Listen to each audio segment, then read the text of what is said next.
Dalam era digital yang terus berkembang saat ini, berbagai aspek dalam kehidupan sehari-hari telah berubah. Salah satunya dalam menyampaikan pendapat. Dengan hadirnya media sosial menambah opsi untuk kita menyampaikan pendapat di ruang publik. Sebelum ada media sosial, untuk menyampaikan aspirasi, kita mengandalkan koran, portal berita, atau dengan demonstrasi. Saat ini, dengan kemunculan media sosial, setiap orang memiliki platformnya sendiri untuk menyampaikan aspirasi atau pendapat dari gawai mereka. Dengan media sosial, kita bebas membagikan aspirasi atau pendapat kita dengan jangkauan yang luas. Hal ini menghilangkan hambatan fisik dan geografis yang sebelumnya membatasi akses ke ruang publik. Media sosial memungkinkan setiap orang berperan aktif dalam dialog publik tanpa harus capek untuk turun ke jalan. Tidak lagi dibutuhkan usaha yang besar untuk menyampaikan aspirasi dan pandangan kita. Dengan cepat, pesan yang disampaikan melalui media sosial menyebar ke ribuan bahkan jutaan orang. Kelompok kami telah mewawancarai beberapa orang berdasarkan hal tersebut. Kami menanyakan terkait perubahan cara berpendapat sebelum adanya media sosial dan dampak transformasi digital pada era media sosial.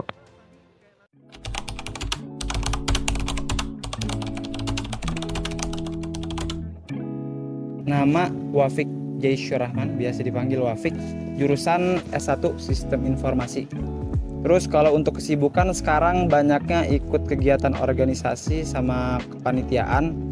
Halo semuanya, kenalin nama aku Wanda Heronisa.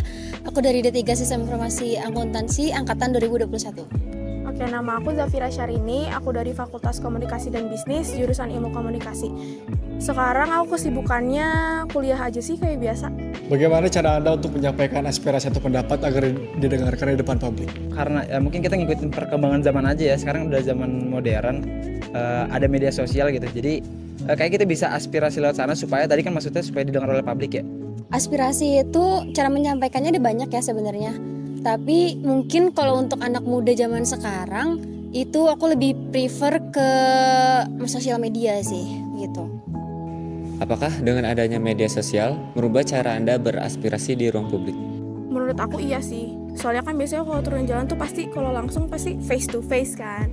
Dan bisa langsung dapet feedback, tanggapan. Tapi kalau di media sosial itu biasanya nggak langsung dapat feedback, terus nggak face to face juga.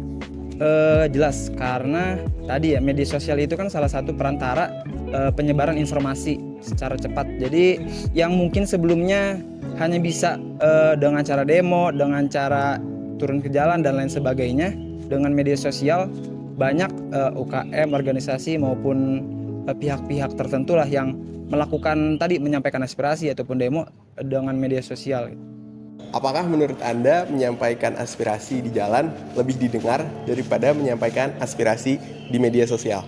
Kalau kataku dua-duanya seimbang sih, kayak saling melengkapi gitu satu sama lain. Soalnya biasanya yang turun jalan juga itu nanti mereka bakal foto-foto, bakal posting, share di sosial media. Jadi semuanya tuh punya peran masing-masing, sama-sama kuat gitu loh. Mau turun di jalan atau media sosial tuh sama-sama kuat. Ngelihat beberapa kasus ke belakang ya, kalau menurut saya kayaknya turun ke lapangan untuk sejauh ini lebih kecil dampaknya dibanding kalau misalnya ada kasus-kasus yang dia tuh bener-bener ngeramein Twitter pakai hashtag dan lain sebagainya tuh. Kayak udah banyak kasus yang istilahnya pejabat pemerintahan dan pihak instansi lainnya yang baru yang tergerak ketika di media sosial tuh rame ya. Contohnya Lampung ya kan, yang baru kemarin terjadi masalah jalan dan sebagainya, infrastruktur itu kan baru di ininya ketika si Bima ini kan viral, nah kayak gitu. Jadi kayaknya kalau ngeliat dari sekarang justru lebih efektif kalau misalnya lihat media sosial karena banyak pihak atau banyak elemen masyarakat yang bisa membantu untuk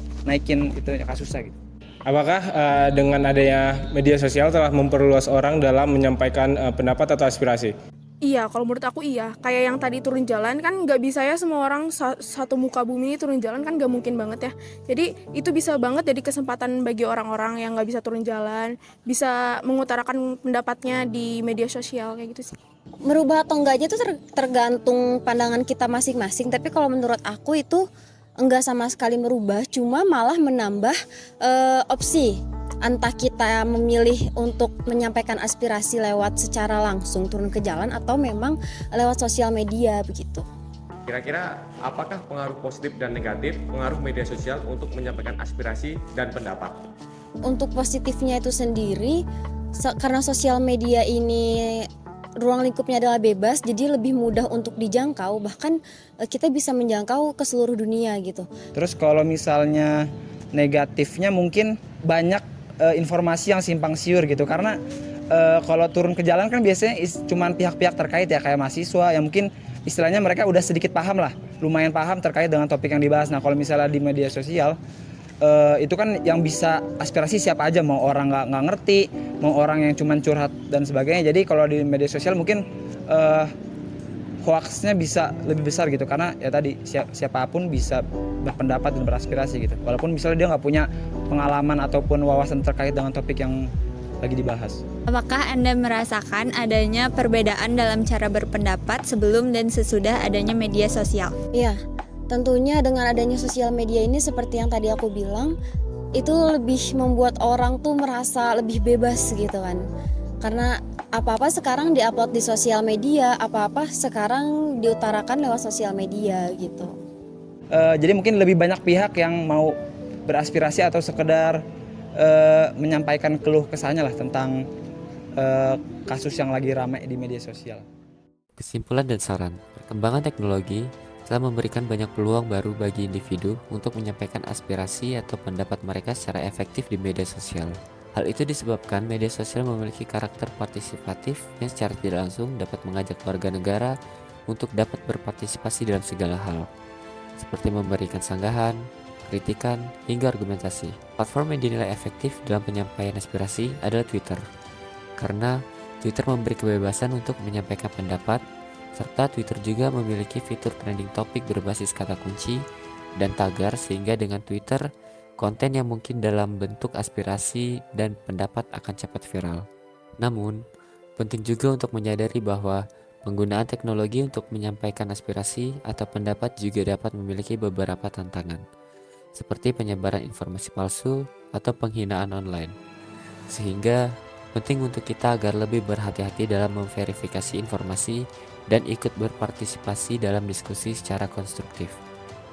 Pada akhirnya, memanfaatkan perkembangan teknologi dengan bijak dan bertanggung jawab dapat membantu Anda menyampaikan aspirasi atau pendapat Anda dengan efektif, mempengaruhi opini publik, dan berkontribusi pada perubahan positif dalam masyarakat.